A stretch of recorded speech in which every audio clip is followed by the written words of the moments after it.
हमारे YouTube channel SB success point पर आपका हार्दिक स्वागत है। अपन बात कर रहे थे पॉलीमर। आज ये पॉलीमर का लास्ट वीडियो है। इसमें अपन जितना भी जो रीट के अंदर जो पूछा जाता है वो कंप्लीट हो जाएगा। आज अपन बात करते हैं दो वर्गीकरण के अंदर दो बहुलक बच गए थे। एक बहुलक का आधार है आकर्षण बलों के आधार पर और एक है तापमान के आधार पर। सबसे पहले अपन डिस्कस करेंगे तापमान के आधार पर बहुलक कितने प्रकार के होते हैं। तो देखते हैं तापमान के आधार पर तापमान के आधार पर दोस्तों बहुलक दो प्रकार के होते हैं जो बहुत ही ज्यादा इंपॉर्टेंट है। कौन कौन से होते हैं? पहला होता है ताप सुनम्य बहुलक। पहला बहुलक कौन सा होता है? ताप सुनम्य बहुलक, जिसे क्या कहते हैं? ताप सुघट्टे, या अंग्रेजी में क्या कहते हैं? थर्मोप्लास्टिक। क्या कहते हैं? थर्मोप्लास्टिक। और दूसरा है ताप दृढ़ बहुलक, ताप दृढ़ या थर्मोसेंटिंग बहुलक, थर्मोसेंटिंग पॉलीमर।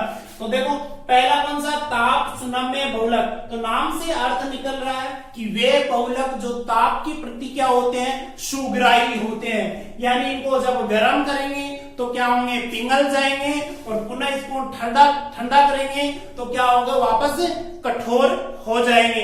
कहने का मतलब क्या हुआ? ये तापमान के आधार पर चेंज हो जाते हैं, यानी इनको इच्छित आकार के रूप में ढाला जा सकता है। जबकि ताप दृढ़ बहुलक होते हैं उनमें क्या होता है? देखो इनको जब गर्म करते हैं तो ये पिघलते नहीं है, ये और अधिक कठोर हो जाएंगे और इनको अधिक ज्यादा गर्म करेंगे तब क्या होंगे? ये जल जाएंगे लेकिन पिघलेंगे नहीं। वो कौन से कहलाएंगे? ताप दृढ़ बहुलक कहलाएंगे। ठीक है, तो आसानी से ये बात आपको समझ में आ गई होगी कि ताप सुनम्य बहुलक क्या होता है और ताप दृढ़ बहुलक क्या होता है। ये तो इनकी क्या हो गई? डेफिनेशन हो गई। क्वेश्चन पूछते हैं वो किस पे पूछते हैं? एग्जाम्पल पर पूछते हैं कि एग्जाम्पल ताप दृढ़ बहुलक का एग्जाम्पल क्या होगा और ताप सुनम्य बहुलक का एग्जाम्पल क्या होगा। तो रिट जो आरटेट 2011 और आरटेट 2012 जब लगी थी उसके अंदर क्वेश्चन आया था कि ताप दृढ़ बहुलक निम्न में से है, तो उसमें ताप दृढ़ नहीं दिया था। क्या नाम दिया था? थर्मोसेंटिंग। कई बार ये क्या होता है, ये अंग्रेजी वाला नाम हिंदी में लिख देते हैं। क्या लिखते हैं? थर्मोसेंटिंग। ये निम्न में से थर्मोसेंटिंग बहुलक है। उसमें क्या है? 4 ऑप्शन दे दिए और इसमें एग्जाम्पल जो है, जैसे इसके अंदर एग्जाम्पल आते हैं जितने भी त्रिकबद्ध बहुलक होते हैं, और जैसे बेकेलाइट है और मेलामाइन फॉर्मेल्डेहाइड रेजिन है, तो उसमें ऑप्शन दे रखा था मेलामाइन, तो आंसर क्या हो जाएगा? मेलामाइन। ठीक है, तो अपन ये अब लिखते हैं इसमें कि ताप सुनम्य बहुलक क्या होते हैं। तो लिखो कि वे बहुलक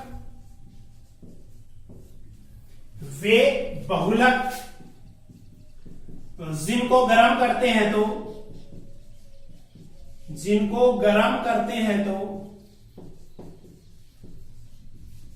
मुलायम हो जाते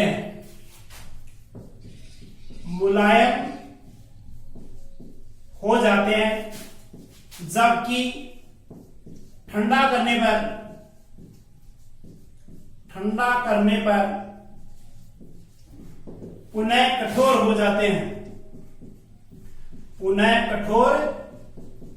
हो जाते हैं, ये तो इनकी क्या हो गई? डेफिनेशन।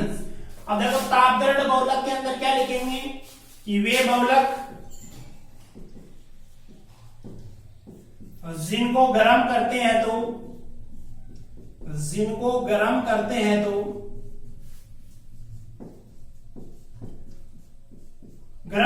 तो मुलायम होने की बजाय और अधिक कठोर हो जाते हैं, और अधिक कठोर हो जाते हैं। और अधिक कठोर हो जाते हैं, अंततः जल जाते हैं, अंततः जल जाते हैं। कहने का मतलब पिघलेंगे नहीं, क्या हो जाएंगे, जल जाएंगे। ठीक है, वो क्या होगा, तापदृढ़ बहुलक, थर्मोसेंटिंग बहुलक होगा। अब इनको क्या करते हैं, जब ताप सुनम्य बहुलक इनको जब गर्म किया जाता है तब ये क्या होते हैं, पिघल जाते हैं और वापस क्या हो जाते हैं, कठोर हो जाते हैं जब ठंडा किया जाता है। कहने का मतलब इच्छित आकार के रूप में डाला जा सकता है इनको, और इनको इच्छित आकार के रूप में नहीं डाला जा सकता। कहने का मतलब इनको देखो, जिससे बहुलक है इसको एक बार काम में ले लिया, वापस गर्म किया, वापस क्या हो गया, पिघल जाएंगे। ठीक है, फिर वापस से इनका निर्माण किया जा सकता है। कहने का मतलब इनका दोबारा पुनः उपयोग कर सकते हैं, जबकि तापदृढ़ बहुलक इनका पुनः उपयोग नहीं किया जा सकता। तो सेकंड लाइन में क्या लिखेंगे, इनका उपयोग पुनः किया जा सकता है, पुनः किया जा सकता है।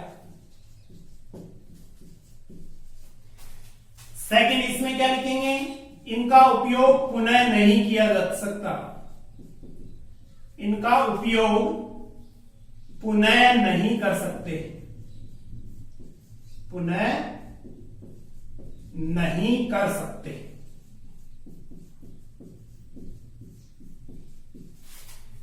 थर्ड पॉइंट, इसमें क्या होता है, इसमें जब इसको गर्म करते हैं तो इसमें है ना क्रॉस बंध उपस्थित, यानी क्रॉस बंध नहीं बनेंगे या उपस्थित नहीं होंगे।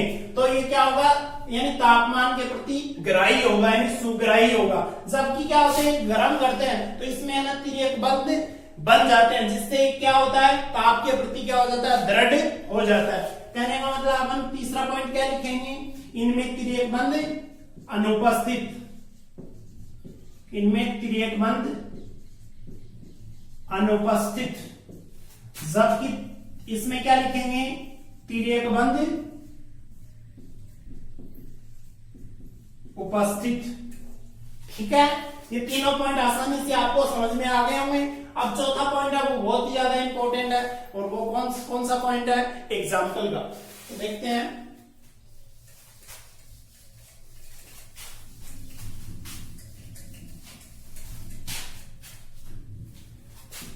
चौथा पॉइंट ताप सुनम्य बहुलक है। एग्जाम्पल की बात करें तो देखो, तापमान के प्रति सुग्राही, कहने का मतलब क्या होगा, जितनी भी प्लास्टिक होती है वो क्या होती है, तापमान के प्रति सुग्राही होंगे, यानी प्लास्टिक को जब जलाएंगे तो वो क्या हो जाएगी, पिघल जाएगी। कहने का मतलब जितनी भी प्लास्टिक है, प्लास्टिक के अंदर मैंने एग्जाम्पल काफी सारे बताए थे। क्या बताया था, पॉलीएथीन, पॉलीप्रोपिलीन, पॉलीवाइनिल क्लोराइड, पॉलीएक्रिलोनाइट्राइल और पॉलीस्टाइरीन। तो वो सभी एग्जाम्पल इसके अंदर आ जाएंगे प्लास्टिक। अपन यहाँ पे क्या लिखेंगे, ओनली प्लास्टिक लिखेंगे। और प्लास्टिक की एग्जाम्पल मैंने पहले जो अपन ने जो स्रोत के आधार पे जो वर्गीकरण पढ़ा था उसके अंदर अपन ने जान लिया था कि स्रोत के आधार पे कितने प्रकार के होते हैं बहुलक, 3 प्रकार के होते हैं। कौन कौन से होते हैं, प्राकृतिक बहुलक, संश्लेषित बहुलक और अर्ध संश्लेषित बहुलक। जिसमें पहला कौन सा था, प्राकृतिक बहुलक। और प्राकृतिक बहुलक का जब एग्जाम्पल पढ़ा था, प्राकृतिक रबड़ और प्लास्टिक, तो प्लास्टिक के अंदर सभी एग्जाम्पल मैंने करवा दिए थे। ठीक है, ये हो गया पहला एग्जाम्पल ताप सुनम्य बहुलक का। अब दूसरा है, जितने भी रेखीय बहुलक है, जितने भी रेखीय बहुलक हैं। कौन से बहुलक, रेखीय बहुलक। तो मैंने पहले बताया था कि संरचना के आधार पर कितने प्रकार के बहुलक बताए थे, 3 प्रकार के बताए थे, रेखीय बहुलक, साखित श्रृंखला बहुलक और तीसरा तिर्यकबद्ध बहुलक। तो जितने भी रेखीय बहुलक है वो किस में आएंगे, ताप सुनम्य। और जितने भी प्लास्टिक होते हैं वो भी क्या होते हैं, ताप सुनम्य बहुलक के अंतर्गत आते हैं। इसमें एग्जाम्पल की बात करें तापदृढ़ बहुलक के अंदर, तो इसमें क्या होते हैं, क्रॉस बंध प्रेजेंट होते हैं। तो क्रॉस बंध प्रेजेंट होंगे तो क्या होगा, जितने भी तिर्यकबद्ध बहुलक होते हैं वो क्या होंगे, तापदृढ़ बहुलक होंगे। क्योंकि तिर्यकबद्ध बहुलक के अंदर क्या होते हैं, क्रॉस बॉन्ड प्रेजेंट होते हैं। तो इसमें क्या लिखेंगे, जितने भी तिर्यकबद्ध बहुलक, तिर्यकबद्ध बहुलक। और सेकंड बात करते हैं इसमें अब देखो तिर्यकबद्ध बहुलक कौन कौन से होते हैं, जैसे मैंने वहीं पे भी बताया था कि बेकेलाइट और मेलामाइन फॉर्मेल्डिहाइड रेजिन। तो ये बहुत ज्यादा इंपॉर्टेंट है, बेकेलाइट, बेकेलाइट। ठीक है, बेकेलाइट का दूसरा नाम क्या होता है, ये देखो phenol formaldehyde resin, phenol formaldehyde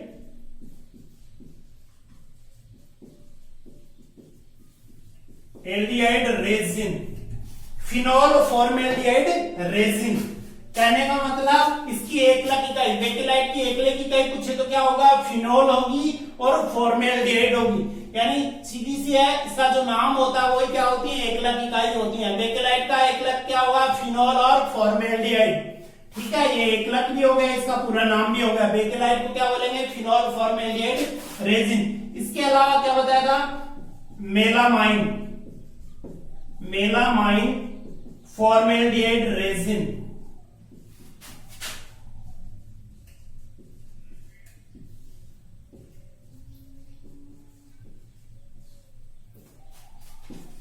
दूसरा देखो मेलामाइन फॉर्मेल्डिहाइड रेजिन। तो मेलामाइन फॉर्मेल्डिहाइड रेजिन के आपको एकलक पूछ ले तो क्या होगा, मेलामाइन और फॉर्मेल्डिहाइड दो एकलक होती हैं। ठीक है, तो तापदरड बहुलक या थर्मोसेंटिंग बहुलक के अंदर एग्जांपल का जो क्वेश्चन बनता है वो क्या बनता है कि निम्न में से थर्मोसेंटिंग बहुलक है, तो जितने भी तिर्यकबद्ध बहुलक है वो। ठीक है, तिर्यकबद्ध बहुलक के अंदर क्या क्या बताया था, बेकेलाइट और मेलामाइन फॉर्मेल्डिहाइड रेजिन। तो बेकेलाइट की एकलक इकाई क्या होती है, फिनोल और फॉर्मेल्डिहाइड, और मेलामाइन फॉर्मेल्डिहाइड रेजिन की क्या होती है, मेलामाइन और फॉर्मेल्डिहाइड। ये हो गए अपने तापमान के आधार पे बहुलक। एक लास्ट वर्गीकरण बचा है, आकर्षण बलों के आधार पर वर्गीकरण या आणविक बलों के आधार पर वर्गीकरण। कितने प्रकार के बहुलक बताए थे मैंने, दो प्रकार के बहुलक बताए थे। पहला बहुलक कौन सा बताया था, रेशेदार बहुलक और एक प्रत्यास्थ बहुलक। तो सबसे पहले अपन देखते हैं,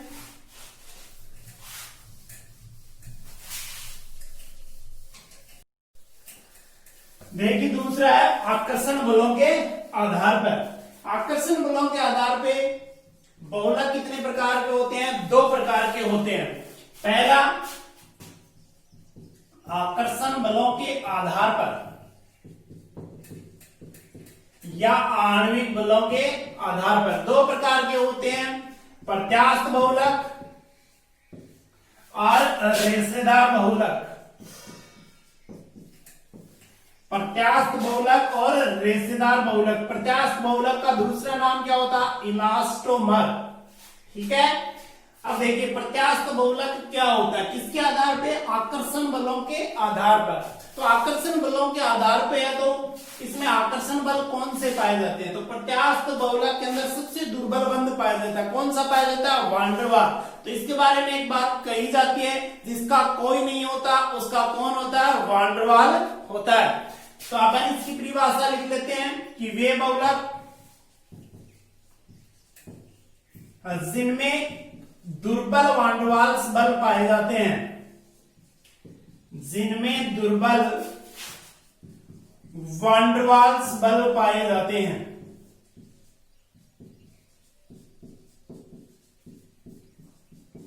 क्या कहलाते हैं, प्रत्यास्थ बहुलक कहलाते हैं।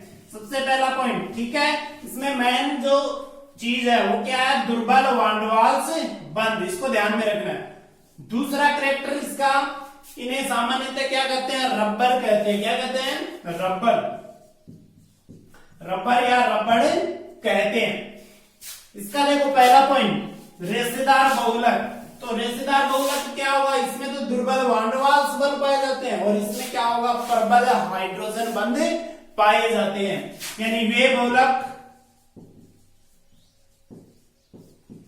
जिनमें प्रबल हाइड्रोजन बंध पाए जाते हैं, प्रबल हाइड्रोजन बंध पाए जाते हैं। ठीक है, इसमें मेन है वो क्या है, प्रबल हाइड्रोजन बंध। अब देखो दूसरा कैरेक्टर इसका क्या था, रबड़ कहते हैं इनको, इन्हें क्या कहते हैं, घांगा कहते हैं। क्या कहते हैं, घांगा।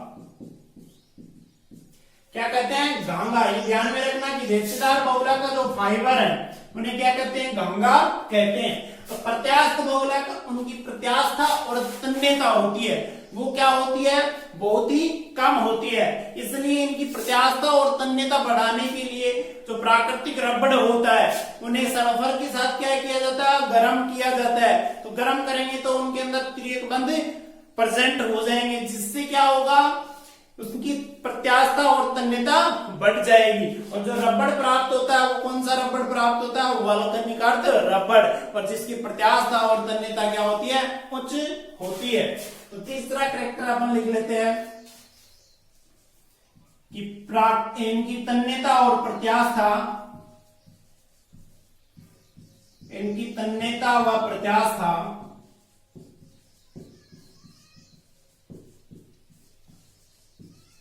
कम होती है।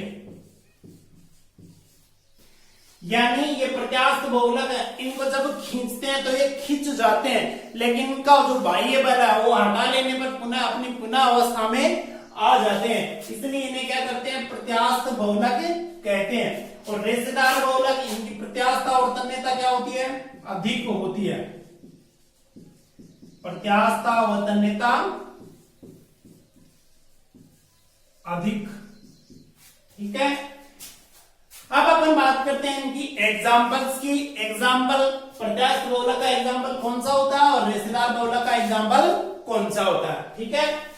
अब चौथा कैरेक्टर है कि प्रत्यास्थ बहुलक का एग्जांपल कौन सा होगा, जिनकी प्रत्यास्थता बढ़ा सकते हैं, जिनकी कम है। जैसे प्राकृतिक रबड़ है, उसकी प्रत्यास्थता क्या कर सकते हैं, अपन बढ़ा सकते हैं। तो सीधा एग्जांपल लिख लेते हैं कि प्राकृतिक रबड़ को जब सल्फर के साथ क्या करते हैं, गर्म करते हैं, सल्फर के साथ गर्म करते हैं, सल्फर को क्या बोलते हैं, गंधक। तो कौन सा रबड़ प्राप्त होता है, वल्कनीकृत रबड़ प्राप्त होता है। वल्कनीकृत रबड़ प्राप्त होता है, ठीक है। प्राकृतिक रबड़ की प्रत्यास्थता और तन्यता क्या होती है, कम होती है। वल्कनीकृत रबड़ की प्रत्यास्थता और तन्यता अधिक होती है। तो प्रत्यास्थ बहुलक का एग्जांपल ये हो गया। अब इसके बाद में दूसरा रेशेदार बहुलक। रेशेदार बहुलक का एग्जांपल कौन सा होगा, जितने भी रेशे होंगे। तो रेशे कौन कौन से होते हैं, मैंने दो रेशे बताए थे। कौन कौन से बताए थे, पहला बताया था प्राकृतिक रेशे, दूसरा बताया था संश्लेषित रेशे। तो इनके दो एग्जांपल हो जाएंगे। चौथे पॉइंट में क्या लिखेंगे, प्राकृतिक रेशे, और दूसरा क्या हो जाएगा, संश्लेषित रेशे। संश्लेषित रेशे। तो प्राकृतिक रेशे होते हैं कौन कौन से बताए थे मैंने, पहले ही भी बताया था कि स्रोत के आधार पे बहुलक कितने प्रकार के होते हैं, 3 प्रकार के होते हैं। कौन कौन से बताया था, प्राकृतिक बहुलक, संश्लेषित बहुलक और अर्ध संश्लेषित बहुलक। तो प्राकृतिक बहुलक के अंदर एग्जांपल मैंने बताया था कि एक तो प्राकृतिक रबड़ और एक प्राकृतिक रेशे। और प्राकृतिक रेशे के अंदर क्या क्या बताया था, एक तो ऊन बताया था, रेशम बताया था, और एक एक्स्ट्रा लिख लो जूट, पटसन, और एक बताया था कपास, ठीक है। कपास वहां पे बताया था कि कपास किसका बहुलक है, सेलुलोज का बहुलक है, ठीक है। दूसरा एग्जांपल संश्लेषित रेशे। तो संश्लेषित रेशे किसमें बताया था एग्जांपल, संश्लेषित बहुलक जब अपन ने पढ़ा था उसके अंदर संश्लेषित रेशे भी बताया था, प्लास्टिक भी बताई थी, ठीक है। तो संश्लेषित रेशे के अंदर एग्जांपल कौन सा हो जाएगा, 3 एग्जांपल मैंने बताए थे। कौन कौन से बताए थे, टेरिलिन या डेक्रोन, टेरिलिन या डेक्रोन। दूसरा कौन सा बताया था, नायलॉन 66। और तीसरा एग्जांपल कौन सा बताया था, रेयोन, रेयोन, ठीक है। इसमें ये क्वेश्चन पूछते हैं कि प्रत्यास्थ बहुलक कौन सा होता है और रेशेदार बहुलक कौन से होते हैं। तो रेशेदार बहुलक में प्राकृतिक रेशे के बारे में पूछेंगे कि इनमें से प्राकृतिक रेशे कौन कौन से नहीं है, ठीक है। तो 3 ऑप्शन दे देंगे और चौथा ऑप्शन डिफरेंट दे देंगे, जिससे अपन आसानी से क्वेश्चन कर सकते हैं। इसी तरीके से संश्लेषित रेशे के अंदर दे देंगे या इनकी एकलक इकाई पूछ लेंगे, जो अपन ने पहले ही पढ़ ली थी। अब अपन बात करते हैं दो डेफिनेशन और बची है इन टॉपिक की। कौन कौन सी? एक तो जैव निम्नीकृत बहुलक और एक अजैव निम्नीकृत बहुलक। फिर इसके बाद में ये टॉपिक कंप्लीट हो जाएगा। तो देखो, जैव निम्नीकृत बहुलक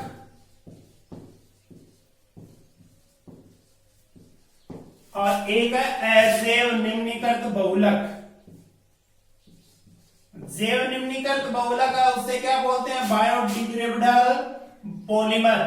और अजैव निम्नीकृत बहुलक है उससे क्या कहेंगे? Non biodegradable polymer. ठीक है।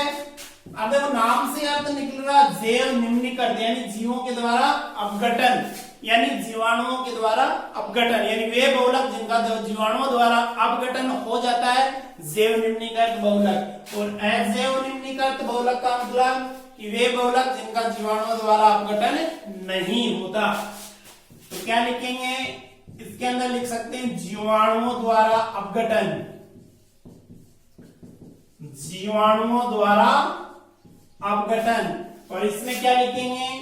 जीवाणुओं द्वारा अपघटन नहीं होता, जीवाणुओं द्वारा अपघटन नहीं होता, अपघटन नहीं होता। ठीक है। फिर इसकी एग्जाम्पल की बात करें कि जैव निम्नीकृत बहुलक, जितने भी प्राकृतिक बहुलक होते हैं वो क्या होते हैं? जैव निम्नीकृत बहुलक होते हैं, इनका जीवाणु द्वारा अपघटन होता है। और जितने भी संश्लेषित बहुलक हैं उनका जीवाणुओं द्वारा अपघटन नहीं होता, वो क्या हो जाएंगे? अजैव निम्नीकृत बहुलक। और जैव निम्नीकृत बहुलक के अंदर एक एग्जाम्पल और है, कौन सा? वो प्राकृतिक बहुलक हो गया, एक संश्लेषित। कौन सा? संश्लेषित। अब संश्लेषित बहुलक के अंदर कौन कौन से याद रखने हैं अपन को? दो नाम याद रखने हैं, इनकी एक अलग नहीं पूछते। ठीक है। पीएचबीवी और नायलॉन 2 नायलॉन 6, ये एक ही नाम है, नायलॉन 2 और नायलॉन 6, नायलॉन 2 नायलॉन 6। ठीक है। पीएचबीवी की फुल फॉर्म क्या होती है? पॉली बीटा हाइड्रोक्सी ब्यूटाइरेट को बीटा हाइड्रोक्सी वेनेरेट। ठीक है। और दूसरा क्या है? Nylon 2 nylon 6। इनकी एक अलग इकाई नहीं पूछते, केवल ये पूछेंगे कि कौन से बहुलक है जिनका संश्लेषित बहुलक वो कौन से हैं जिनका जीवाणु द्वारा अपघटन हो सकता है? पीएचबीवी और नायलॉन 2 नायलॉन 6। इसके अलावा भी होते हैं लेकिन अपन को वो पूछेंगे नहीं। ये अपना यहाँ पे पॉलीमर जो टॉपिक है वो कंप्लीट हो गया है। अब एक नया टॉपिक अपन स्टार्ट करते हैं, अपमार्जक। एक तो होता है साबुन होती है, एक क्या होती है? अपमार्जक होता है। तो अपमार्जक से कपड़े कैसे धुलते हैं उसके बारे में अपन आज पढ़ते हैं। अपमार्जक, अपमार्जक क्या होता है? देखो, जो एक प्रकार की क्या होती है, देखो साबुन होती है ना, उसी तरीके से क्या होता है? अपमार्जक होता है। इससे हमेशा क्या पूछते हैं? एक क्वेश्चन पूछा जाता है, या तो अपमार्जक से एक क्वेश्चन पूछते हैं या सीमेंट से एक क्वेश्चन पूछा जाता है। अपमार्जक और सीमेंट में दोनों में से एक क्वेश्चन हमेशा पूछते हैं। तो देखो, अपमार्जक, अपमार्जक को अपन क्या कर सकते हैं? ये साबुन विहीन या साबुन रहित साबुन होती है। तो पहला करेक्ट क्या लिख सकते हैं इसका? साबुन का अपमार्जक का साबुन रहित या विहीन साबुन, यानी एक प्रकार की साबुन ही है। ठीक है। इसे क्या कहते हैं? साबुन रहित या विहीन साबुन कहते हैं। कहने का मतलब क्या हुआ? जो साबुन जो काम करती है वही काम क्या करता है? अपमार्जक करता है। जिस तरीके से साबुन से कपड़े धुलते हैं उसी तरीके से अपमार्जक से भी कपड़े धुलते हैं। डिफरेंट क्या है इसमें? इसमें डिफरेंट है कि साबुन होता है वो कठोर और मृदु जल यानी दोनों में कार्य नहीं करता, केवल मृदु जल में तो वो काम करता है और कठोर जल में काम नहीं करता। लेकिन अपमार्जक क्या है? कठोर और मृदु दोनों जल में क्या करता है? कार्य करता है। तो अपन सेकंड पॉइंट क्या लिख सकते हैं? ये कठोर व मृदु दोनों में कार्य करता है। कठोर व मृदु जल दोनों में कार्य करता है। ये बात इंपॉर्टेंट है इसकी। ठीक है। दोनों में कार्य करता है।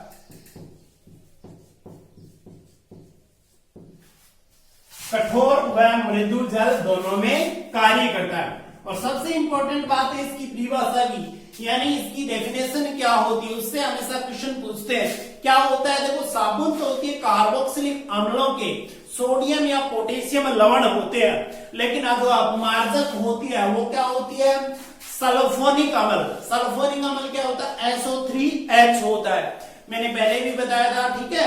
तो सल्फोनिक अम्लों के सोडियम लवण, पोटेशियम नहीं, सोडियम लवण क्या कहलाते हैं, अपमार्जक कहलाते हैं। तो अपन इसकी परिभाषा डेफिनेशन क्या लिख सकते हैं कि लंबी हाइड्रो, जितने भी होते हैं साबुन या अपमार्जक होते हैं, इनमें हाइड्रोकार्बन श्रृंखला क्या होती है, लंबी होती है। लंबी का मतलब यानी कार्बन की संख्या 15, 16, 17, 18, 11, 12 इस तरीके से। तो कहने का मतलब क्या लिख सकते हैं, लंबी हाइड्रोकार्बन वाले सल्फोनिक अम्लों की, ये इंपॉर्टेंट है इसके अंदर, सल्फोनिक अम्लों की सोडियम लवण, पोटेशियम नहीं, कौन से लवण, सोडियम लवण होते हैं, क्या कहलाते हैं, अपमार्जक कहलाते हैं। यानी क्या हुआ, लंबी हाइड्रोकार्बन श्रृंखला वाले सल्फोनिक अम्लों के सोडियम लवण। तो ये क्वेश्चन है ना आर्टेट 2012 के अंदर पूछा हुआ है, ठीक है, आर्टेट और 2012 के अंदर क्या पूछा था कि अपमार्जक सल्फोनिक अम्लों के होते हैं, क्या होते हैं, सोडियम लवण होते हैं। तो याद रखना इसको ध्यान से, ठीक है। और ये इस बार जो क्वेश्चन आने वाला कौन सा आ सकता है, देखो कठोर व मृदु जल, यानी अपमार्जक होते हैं वो कठोर और मृदु जल दोनों में कार्य करते हैं, या इसे क्या कहते हैं, साबुन विहीन या साबुन रहित साबुन भी कहते हैं, ठीक है। इसके बाद में कठोर और मृदु जल दोनों में कार्य किस तरीके से करता है, उसके बारे में पढ़ते हैं अपन।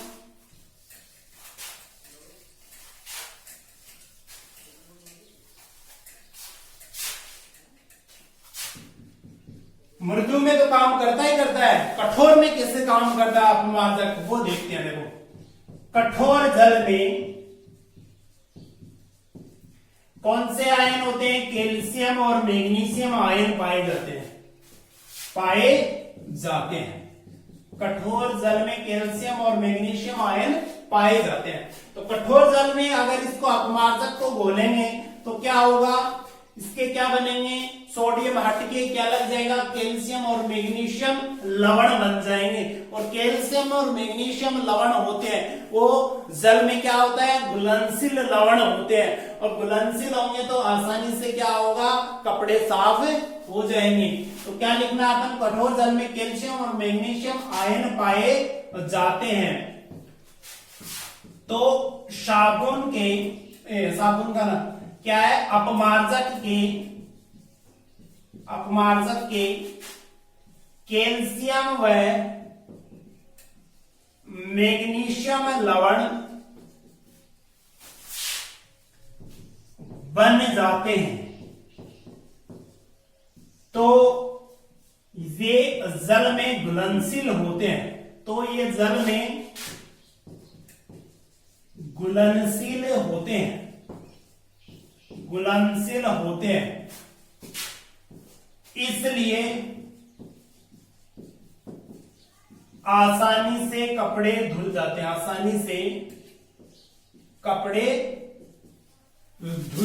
हैं, या कपड़े साफ हो जाते हैं। अब अपमार्जक कौन सी होती है, दो एग्जाम्पल पढ़ लेते हैं इनके। एक तो होता है sodium alkyl sulphonate, sodium alkyl sulphonate, यानी क्या है, सोडियम एल्किल सल्फोनेट। देखो सोडियम एल्किल और ये क्या हो गया, सल्फोनेट। सल्फोनेट क्या होता है, सल्फेट क्या होता है, SO4 2-। सल्फोनेट भी बोल सकते हैं या सल्फेट भी बोल सकते हैं। ठीक है, दूसरा एग्जाम्पल इसका अपमार्जक का दूसरा एग्जाम्पल क्या होगा, सोडियम एल्किल बेंजीन सल्फोनेट। सूत्र क्या होगा, सोडियम एल्किल बेंजीन सल्फोनेट, ये होगा। देखो ये तो किसका, सोडियम एल्किल सल्फोनेट अपमार्जक यानी सोडियम एल्किल सल्फोनेट, ये क्या हो जाएगा, sodium alkyl benzene sulphonate SO3 minus Na+।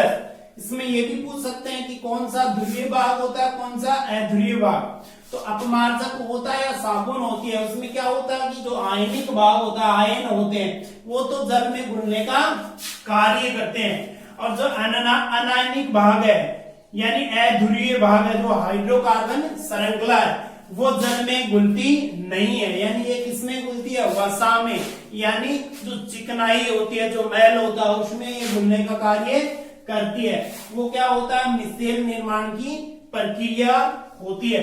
तो साबुन जो अपमार्जक है, तो अपमार्जक के अंदर यही दो क्वेश्चन पूछते हैं कि अपमार्जक क्या होता है, सल्फोनिक अम्लों के सोडियम लवण होते हैं। और एक क्वेश्चन पूछते हैं, कौन सा पूछते हैं कि ये क्या होते हैं कि कैल्शियम और मैग्नीशियम, यानी कहने का मतलब कठोर जल में कैल्शियम और मैग्नीशियम आयन होते हैं। तो कठोर जल में इनका जो कैल्शियम और मैग्नीशियम लवण बनता है, वो क्या होता है, जल में घुलनशील होता है, इसलिए इसमें क्या होता है, कपड़े आसानी से धुल जाते हैं। और एक क्वेश्चन पूछते हैं ये एग्जाम्पल का, तो ये दो क्वेश्चन, ये कहने का मतलब दो एग्जाम्पल कंप्लीट हो गए। यानी अपमार्जक के जितने भी क्वेश्चन बनते थे वो पूरे कंप्लीट मैंने करवा दिए थे। अब नेक्स्ट वीडियो में अपन बात करेंगे सीमेंट की। ठीक है, तो सीमेंट को अपन नेक्स्ट वीडियो में देखते हैं। धन्यवाद।